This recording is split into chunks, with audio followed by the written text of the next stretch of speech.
The Jim and Terry Show, still in the Hobbit hole, still waiting for the snow to fall. Ain't coming. I thought the sky was falling. You're going to say no. It's not. Well, I It's don't all want it. fake- Let me put it this way. It's all fake news. I've got my glasses on, and it ain't coming. I'm in Florida right now, just on the beach. The other show, the other podcast, and this is a follow-up, we talked about talking at people rather than talking with people. Yeah. Here's a good example of that.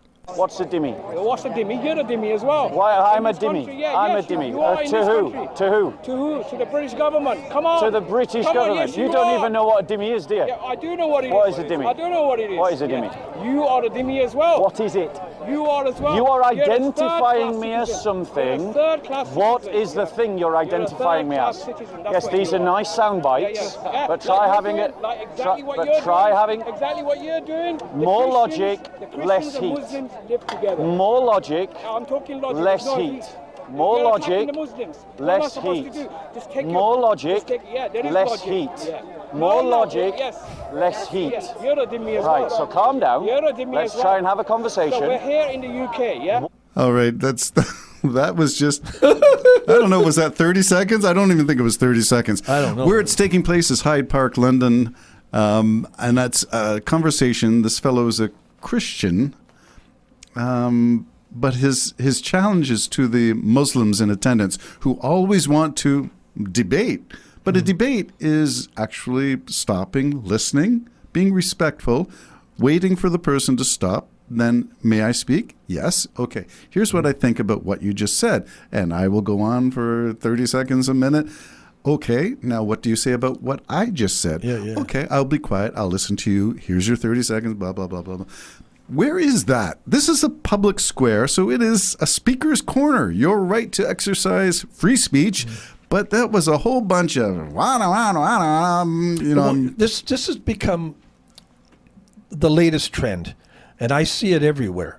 Where not you just in a speaker's corner No, environment, I see not it- just in podcasting. You see it in society.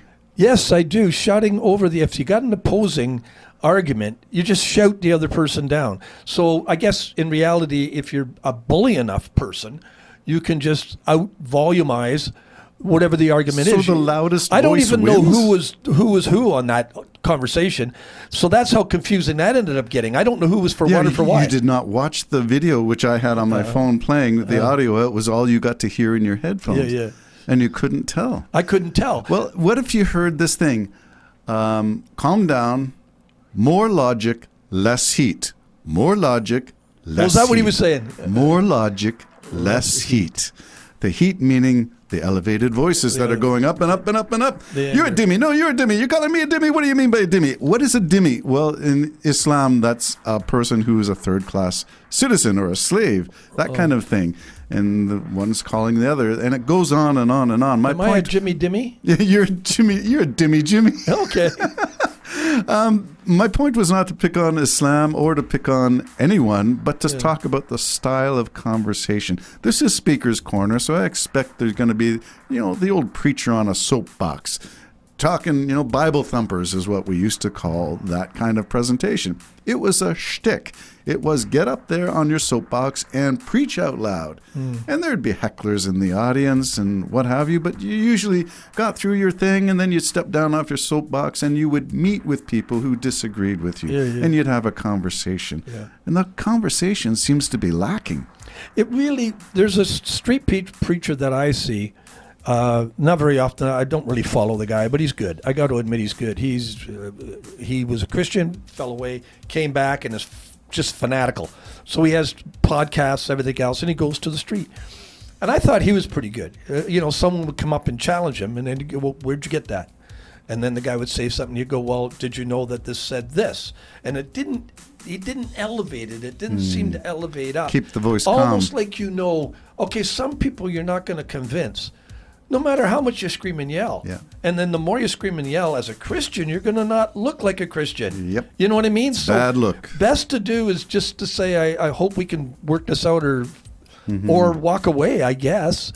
Well, in this case, I'm looking at Islam in the UK for an obvious reason, and that's that a lot of the pro-Palestinian protests in England especially have been loud, abrasive, powerful in terms of energy, but it's not pleasant energy. It's not like a rally that, yay, yay, go team, go. It was angry mob stuff. And we have seen this remember the G9 in Toronto? Was it G9 at that time in Toronto when there was riots G8. and everything? Whatever. Before they dropped Russia. Yeah, okay, G8. And they knew they were coming. The police knew the agitators were coming. I can't see it being anything different than the same thing. There may be jihadists or whatever. Right, the radicals. Radicals mixed among them, or those who are not of any faith that just want to cause crap. You can mimic anybody. Yeah, you can mimic anybody. Yeah. So we're in a bad situation now where the decency of politeness seems to have gone away, where people would be appalled. They wouldn't listen to you if you were rude, because it was just one of the basic things of humanity. I'm not going to speak with you if you're going to use that language. Or they walk away, take the kids, walk away. Yeah. And I'm not going to listen to that guy like that. Yeah, exactly. And that's why I got a kick. I love the old English language, you know. When you'd be describing, you know, somebody's tie, you'd go, I've observed that you've worn this tie a number of times. I suppose it must be your favorite, or it must maybe be your wife's favorite tie. It is a lovely tie, I must admit. And it brings this odor out a little bit. I'm not quite sure what it is. Cigar smell, maybe. You like that as well? I'm trying to be English, but I can't. But yeah, but you see how they would fly. You know, they could be insulting you to your face, but you can insult somebody with a British accent, and it sounds okay. Yeah. Well, the idea was I kind of loved the way they talked back then. I've noticed you a few times, not inappropriately, I must say, ma'am. But I have seen you in the library, and I have brought to the opinion that you're a very knowledgeable, wise woman. I was wondering, would you have coffee with me sometime? Or, because I'm English, perhaps a tea? So it is possible to have a civil discourse. Well, it's because people were watching. And it was just, you know, maybe to the point of wrong. I'm not trying to say right or wrong. But, you know, back in the day, if you got a divorce, you were shamed.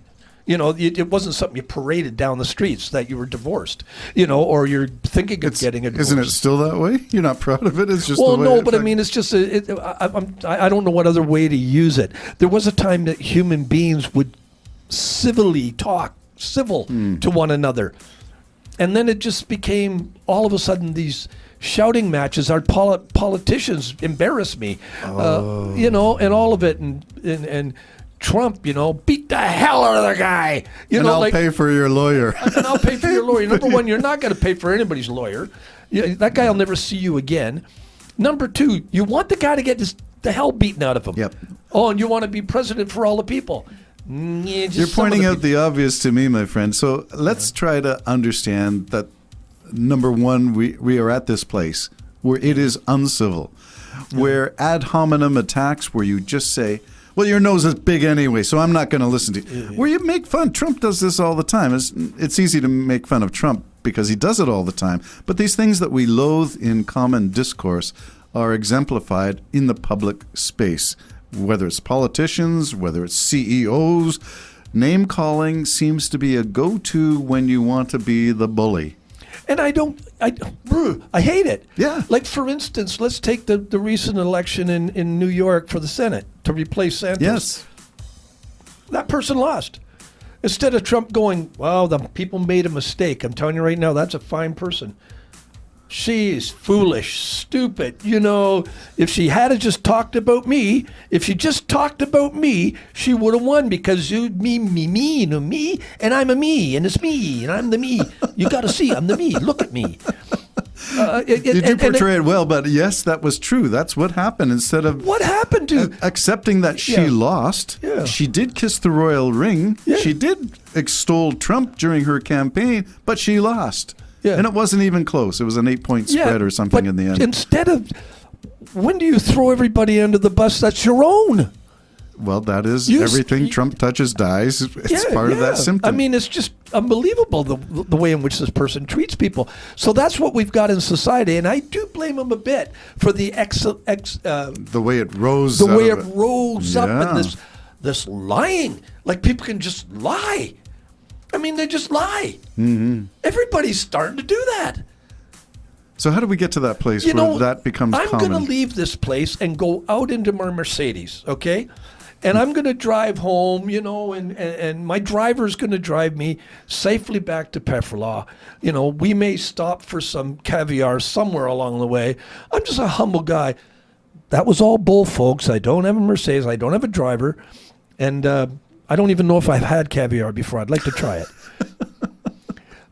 But it seems like everybody can just lie. Santos was a perfect example of that. His whole career, his whole life was It's been a lie. Yeah. And yet he rose to congressional. He had a seat in Congress. Because he conquered one thing. He knew. He just couldn't shut up for his own good. He just went to the Jewish, spoke there and said his mom was in the Holocaust. The same mother who's died twice in 9/11. I'm just saying. Yeah. And then he'd go to somewhere else and he'd say, well, I'm this or I'm that. He's a compulsive liar. Compulsive liar. But so is Trump. And do you want either one of these? Yeah. I mean, they had wisdom enough to get him out of Congress, that Santos, but they haven't had wisdom enough to impeach Trump. Congress impeached him, and the Senate did not. Twice they had the opportunity to remove Trump from this present election cycle, and they didn't. That's right. It's a pox upon the Republican House. And the sad thing is the more frightening thing is those who disregard it. Okay, so he's a crook. So he's got more charges than I've known anybody on the face. He basically is a mob boss. Yes. Is how he operates things. But you know what? Look what Biden has done. And that just drives me crazy. Two wrongs do not make a right. Let's conquer one thing first. This is what I call whataboutism. Yeah, if you think that person is corrupt too, that's another story. It doesn't smooth over the corruption of who we're talking about. There's a called false... Oh, he only raped, 3 women, but what about that guy? He might have been thinking of it. Yeah, these things, false comparisons, apples and oranges, false equivalencies. So Biden's old, Trump's old, they're both old. But that's the end of the similarities. Yeah. Trump is a compulsive liar, narcissist. He's diagnosed clinically as psychopath. This guy's dangerous for everybody. Biden, you might disagree with his policies, but he's a decent character. Sure, he sniffs hair once in a while. But he did I say that? I did that once. I've done it. And when I got out, I said I was sorry. Bye-bye for now.